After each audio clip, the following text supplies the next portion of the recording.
ఏదైతే నిన్న మా సహచర శాసన మండలి సభ్యురాలు కల్వకుంట్ల కవిత గారు ఎయిర్పోర్ట్ లో మాట్లాడుతూ చాలా స్పష్టంగా గత కొద్ది రోజులుగా అనేక సందర్భాల్లో మేము చాలా స్పష్టంగా చెప్పినాము, బీఆర్ఎస్ పార్టీ వాళ్ళ 10 ఏళ్ల పరిపాలనలో రాబందు లెక్క తెలంగాణ ప్రజల రక్తాన్ని పీల్చుకొని లక్షల కోట్లు దోచుకుండ్రు, వాళ్ళందరూ కూడా దయ్యాలు రాబందులు అని చెప్పి అనేక సందర్భాల్లో మేము విమర్శించడం జరిగింది. మేము విమర్శించిన విధంగానే నిన్న కల్వకుంట్ల కవిత గారు కూడా చాలా స్పష్టంగా కొంతమంది దయ్యాలు ఉన్నారు అని చెప్పి వారు మాట్లాడినరు. ఈరోజు ఉదయం కూడా కవిత గారిని సూటిగా అడగడం జరిగింది, మరి దయ్యాలు ఎవరు? కేటీఆరా, హరీష్ రావా, లేదా సంతోష్ రావా, లేదా కుటుంబంలో ఇంకెవరు, లేదా పార్టీలు ఇంకెవరు దయ్యాలు ఉన్నారు? దానికి సంబంధించి అలా కేటీఆర్ మాట్లాడుతూ పత్రికా విలేకరుల సమావేశంలో కూడా మీ కుటుంబము కల్వకుంట్ల కుటుంబం కాదు, కల్హాల కుటుంబం అనే విధంగా పంచాయతీలు పెట్టుకుంటే ఇతర పార్టీలో పంచాయతీలు జరుగుతానేమో గొడవలు జరుగుతున్నాయని చెప్పి విమర్శించే నువ్వు మీ పార్టీలో సొంత మీ కుటుంబంలో నీ చెల్లె ఈరోజు మాట్లాడితే మాది ప్రజాస్వామ్యం గల పార్టీ మాట్లాడడం జరుగుతుందని చెప్పి మాట్లాడుతూ మీ పార్టీలో కోట్లు ఉన్నారని చెప్పి నువ్వే చెప్తున్నావు. మేము మొదటికెళ్ళి కూడా చెప్తున్నాము, మరి దయ్యాలు మీ పార్టీలు ఉన్న మాట వాస్తవమే, కోట్లు మీ పార్టీలు ఉన్న మాట వాస్తవమే. 10 ఏళ్లుగా తెలంగాణ సంపదని దోచుకొని అది దాచుకొని పంచుకునేలంలో వచ్చిన పంచాయతీ మీకు ఇది.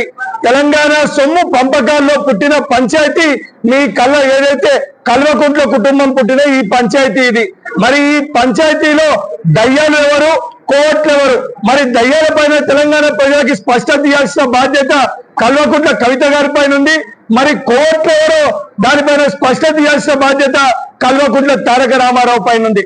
కవిత గారు చాలా సూటిగా చెప్పారు, ఏదైతే ఎమ్మెల్సీ ఎలక్షన్ లో మీరు అభ్యర్థిని పెట్టకుండా బీజేపీ పార్టీకి ఏ రకంగా బీఆర్ఎస్ పార్టీ ఇండైరెక్ట్ గా లాభం చేకూర్చిందో, దానితో పాటు బీజేపీ పార్టీని విమర్శించకుండా కవిత గారు మాట్లాడిన మాటలు బలపరిచే విధంగా నిన్న కవిత గారి ప్రెస్ మీట్ తర్వాత ఈ జిల్లాలున్న స్థానిక ఎంపీ ఈ గుండు మాట్లాడుతూ కూడా అటు ఏదైతే కేసీఆర్ గారు గొప్ప నాయకుడు మానవుడు అని చెప్పి కేసీఆర్ గారు నుంచి పొగడ్తలు ఈ ఏదైతే సంబంధించి మీకున్న స్థానిక ఎంపీ ధర్మపురి అరవింద్ కూడా అదే రకంగా ప్రస్తావించడం జరిగింది.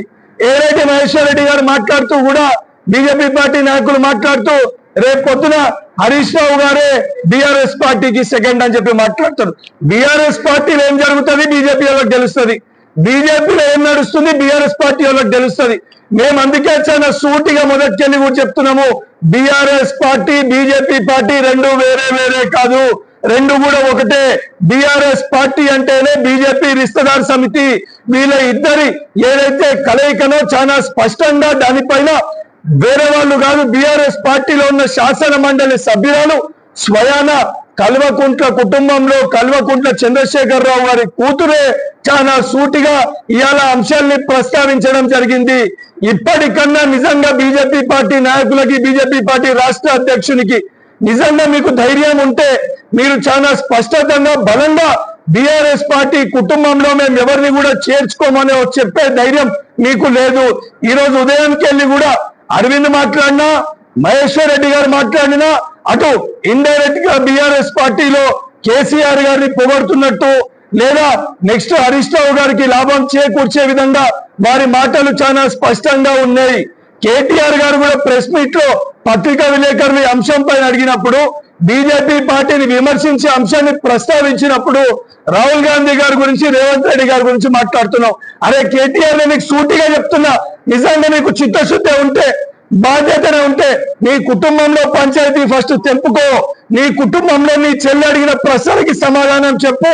ఈరోజు ప్రజలు అనుకునేది, మేము ప్రశ్నించేది, నీ కుటుంబంలో మీ పార్టీలో ఉన్న ఎమ్మెల్సీ స్వయానా మీ చెల్లె ఈరోజు నిన్ను మీ తండ్రి గారిని ప్రశ్నిస్తుంది. సొంత మీ చెల్లెకి సమయం ఇవ్వని మాజీ ముఖ్యమంత్రి కేసీఆర్ ప్రజల సమస్యలు కానీ ప్రజలకి సమయం ఇచ్చే పరిస్థితి ఉందా? ఆయనకి ప్రధాన ప్రతిపక్ష నాయకుని హోదాలో ఆయన ఉండడము ఈరోజు అవసరమా అని చెప్పి ప్రజల్లో కూడా ఒక సందేహం నెలకొన్నది. ఇప్పటికన్నా బాధ్యతతోటి, చిత్తశుద్ధితోటి నువ్వు చెప్పిన కోట్లు ఎవరు, నువ్వు 10 ఏళ్ళ అధికారంలో ఉన్నప్పుడు ఏ రకంగా నువ్వు నీ పార్టీ బలోపేతం కోసము కాంగ్రెస్ పార్టీలో కొంతమంది వ్యక్తులతోటి కౌశిక్ రెడ్డి కొంతమంది వ్యక్తులతోటి ఏ రకంగా కాంగ్రెస్ పార్టీని డ్యామేజ్ చేసే ప్రయత్నం చేసినావో నువ్వు చేసిన ఇవాళ తిరిగి అదే దుస్థితి అదే పరిస్థితి ఆ కర్మ నిన్ను తప్పనిసరిగా వెంటాడుతుంది. మేము ఇప్పుడు కూడా సూటిగా చెప్తున్నాము, బీఆర్ఎస్ పార్టీ అంటేనే దొంగల పార్టీ. కల్వకుంట్ల కుటుంబం అంటేనే దయ్యాల కుటుంబం, దొంగల కుటుంబము. అది చాలా స్పష్టంగా బీఆర్ఎస్ పార్టీ నాయకులు ఆ కుటుంబ సభ్యులే ఇవాళ దాన్ని అంగీకరించడం జరిగింది. వీటిపైన కల్వకుంట్ల కవిత కేటీఆర్ గారు ఏదైతే సమాధానం చెప్పాలి ఇవన్నిటినీ కాదని చెప్పి రాహుల్ గాంధీ గారిని, రేవంత్ రెడ్డి గారిని, ప్రజా ప్రభుత్వాన్ని, మా ప్రభుత్వాన్ని ఏదైతే విమర్శించే హక్కు నీకు గాని నీ కుటుంబానికి లేదని చెప్పి కేటీఆర్ ని హెచ్చరిస్తున్నా.